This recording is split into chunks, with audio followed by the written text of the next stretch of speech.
Thank you, Mark. Hello, my name is Brian Partin. I am the principal of Thomas Jefferson Elementary School in Kingsport, Tennessee. 2 years ago, my school counselor asked our students if they felt it was possible for one person to change the world. Some of the students responded by saying yes, and others said no, and some said maybe if you won the lottery or owned a bank. After hearing their predictions, she began to share the story of Ryan and Jimmy and the well in Africa that changed their lives. For those of you not familiar with this story, it's about a 6-year-old boy named Ryan who is determined to change the world by building a well. When our students learned how Ryan was able to save lives and truly change the world for Jimmy and others in his village, they quickly began to realize that it truly was possible for one person to change the world, and they knew that they wanted to do the same. So the journey began for our students, and I'm proud to say their well was successfully installed near a school in South Sudan this past fall. When my director of schools asked me what student successes I was most proud of, I told him that the thing I was most proud of could not be measured by a standardized test. Rather, a life lesson learned by our students, the fact that our students learned how the power of determination could indeed change the world. Given the opportunity to serve as NAESP Vice President, I too am committed to take the same level of determination and perseverance to build upon our investments in advocacy, collaboration, and professional learning. As a principal, who is also a parent of a child with Down syndrome, I know firsthand how difficult it is in meeting the needs of diverse learners, which compels me to share my story and encourage others to share their stories as we advocate for doing what is right for our students. For decades, public schools in America have been labeled as failing. I don't believe that to be true, not as a parent or an educator. I do believe that every child in every school can and will make a difference if we take the lead in advocating for teachers and principals with legislation that is proactive rather than reactive. As NAESP continues to build a team that is supportive of our mission to serve elementary and middle-level principals, I too am committed to making sure that the decisions that are made are ones that keep the principals and communities we serve as our central focus. Robert H. Waterman states that organizations exist for one purpose: to help people reach greater ends together than they could achieve individually. As the role of the principal continues to change, we as an organization must remain committed to reaching out to new principals and bringing them into our network of support. When I first began my administrative career, I quickly saw the benefits of getting involved at the state and national levels, a benefit that I would not have realized possible if it weren't for other principals who were committed to supporting me as a new principal. Because of their commitment, I have been granted the opportunity to pay it forward as I continue to support and mentor others at the national, state, and local levels. You too are a testament of the importance of becoming involved.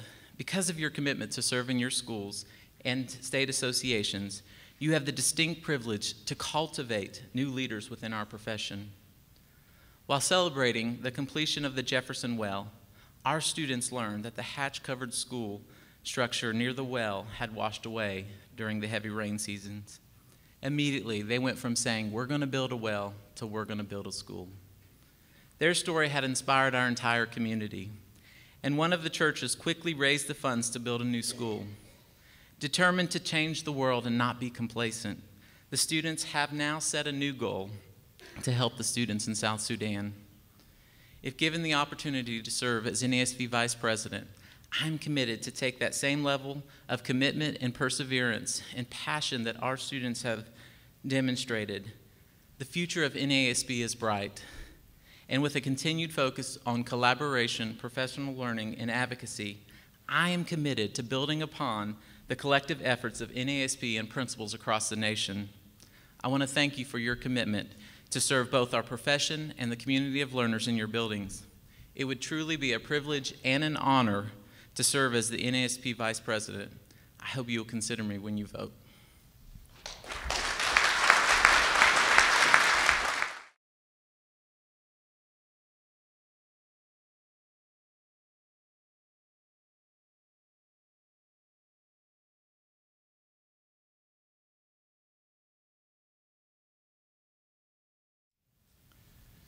Well, as with many things in education, there are a lot of things that are right and a lot of good intentions when policies and issues are put on the table.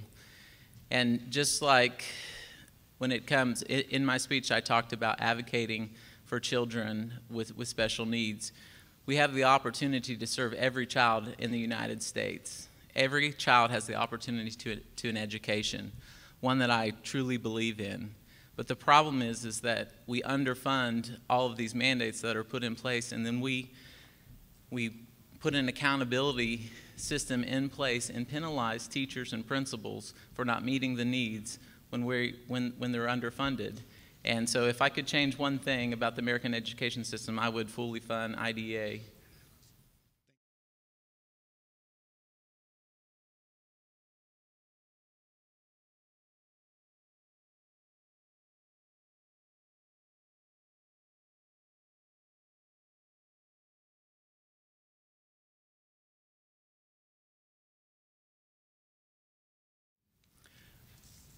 The priorities that I feel that need to be focused by NAESP over the next 3 years are obviously our area in advocacy, which is why we're here, and because I do believe strongly in advocating for our students and our principals. Also on professional learning, I think it's absolutely critical that we continue to support and cultivate new learners within our system. The early career principals, as you can see, represented almost 10,000 members in our association. And that is so important that we continue to reach out and help cultivate those leaders in becoming the principals that you all are, and that we aspire for principals to be across the nation. And I know that if we did it together and we continue to build on their supports, then the future looks bright for our profession.